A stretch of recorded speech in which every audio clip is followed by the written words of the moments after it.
Let's do a quick overview of gradients inside of Illustrator.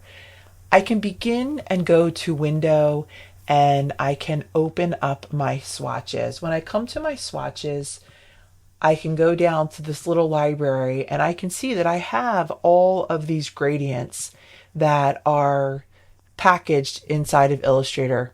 So however I want to begin and load my first gradient, I can begin just by loading it right down here, or I can choose one of these and grab a shape and apply that gradient. I can change this up, and I can even go further and change it even more. Let's take a look at the tool that I have right here, which is the gradient tool.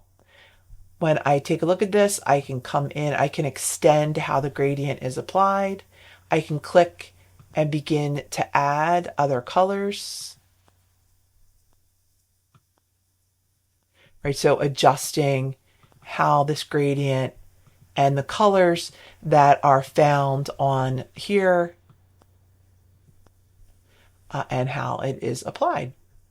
All right, let's get rid of this gradient and let's apply a different one and take a look at some other windows. So if I go to Window and I open up my gradient, here is this gradient right here. And I can start to look at my different types. This is where we get a lot of power. So I can choose linear.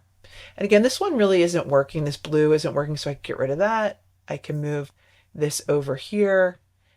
I can get rid of this dark one right here. So you can really have a lot of power how you're applying things. You can even lower the opacity of the gradients. So when we take a look, this one is the radial gradient versus a linear gradient. The one that's really powerful is the freeform gradient. So in the freeform gradient is going to always default back to what you have right here.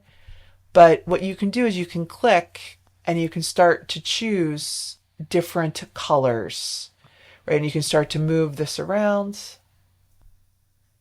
And wherever you click, you can even add in another one, right? And then really start to move things around. So what you're going to find when you work with this gradient tool here is really you have a lot of control over where things are placed and how you move it around. If you want to get rid of it, you just get rid of it.